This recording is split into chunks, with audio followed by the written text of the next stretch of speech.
Welcome to web on site. இன்றைக்கி என்ன பார்க்க போகிறோம்னா, டிஎன்எஸ் எப்படி ஒர்க் ஆகுது, அப்புறம் ப்ரைவேட் டிஎஸ்னால் என்ன, பப்ளிக் டிஎன்எஸ்னால் என்ன அப்படின்னு பார்க்க போகிறோம். இதுக்கு முன்னாடி டிஎன்எஸ் எப்படி ஒர்க் ஆகுது, டிஎன்எஸ்னால் என்ன அப்படின்னு பார்த்துருவோம்.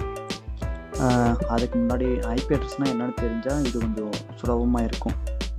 இது என்ன புரிஞ்சுக்க நான் சிம்பிளாக சொல்கிறேன். இப்போ வந்து ஐபி அட்ரஸ்னால், நான் என் லேப்டாப்பில் ஒரு வெப்சைட் வச்சுருக்கேன். அந்த வெப்சைட் வந்து ஒரு ஐபி அட்ரஸில் ஒர்க் ஆகுது. ஐபி அட்ரஸ் மீன்ஸ் ஏதாச்சும் ஒரு போர்ட்டில் 5000ன்ற போர்ட்டில் ஒரு ஐபி அட்ரஸ் குறிப்பிட்டு என்னுடைய லோக்கல் ஹோஸ்ட்டு அந்த மாதிரி போட்டு ஒர்க் ஆகும்.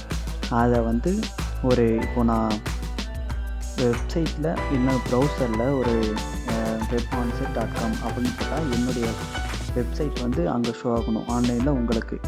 இப்போ அது எப்படி பண்ணணும், ஜஸ்ட்டு எல்லோரும் ஐபி அட்ரஸ் டைப் பண்ண முடியாதுல்ல. அதனால் டிஎன்எஸ் மூலயமா நம்ம ஒரு டொமைன் நேம் க்ரியேட் பண்ண போகிறோம். ஜஸ்ட்டு டிஎன்எஸ்ஸை வச்சு டொமைன் நேம் கன்வெர்ட் பண்ணிட்டோம். ஆனால் அந்த வந்து மற்றவங்களுக்கு எல்லாருக்கும் பார்க்கணும் இல்லையா அந்த வெப்சைட்டை. அதுக்காக அந்த வெப்சைட்டை இன்டர்நெட்டில் இப்போ ஹோஸ்ட் பண்ண போகிறோம். அதுக்கு இன்டர்நெட் சர்வீஸ் ப்ரொவைடரை வந்து கனெக்ட் பண்ண போகிறோம். இதில் வந்து ஜியோ, ஏர்டெல் இந்த மாதிரி கம்பெனி தான் இன்டர்நெட்டை ப்ரொவைட் பண்ணுவாங்க. இவங்க மூலயமா ஒரு ஹோஸ்ட் பண்ண போகிறோம். நான் ஹோஸ்ட் பண்ண வெப்சைட்டை யாரை வேணாலும் எங்கே வேணாலும் ஒரு ப்ரௌசர் யூஸ் பண்ணி அதை டைப் பண்ணி ஆக்சஸ் பண்ண முடியும். இதுதான் சிம்பிளாக ஒரு டிஎன்எஸ் ஒர்க் ஆகுது. இதுக்கப்புறம் பப்ளிக் டிஎன்எஸ்னால் ஐபி அட்ரஸை டிஎன்எஸ் மூலிமா டொமைன் நேம் க்ரியேட் பண்ணுறோம். அப்புறம் அதை வந்து இன்டர்நெட்டில் ஹோஸ்ட் பண்ணுறோம்.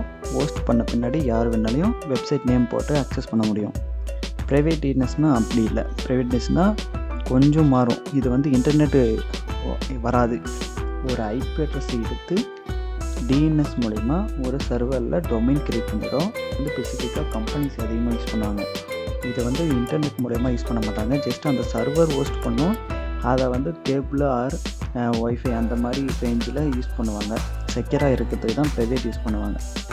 இதுதான் பப்ளிக் டிஎன்எஸ்க்கும் ப்ரைவேட் டிஎன்எஸ்க்கும் வித்தியாசம். அப்புறம் டிஎன்எஸ்னால் இப்படி தான் ஒர்க் ஆகும்.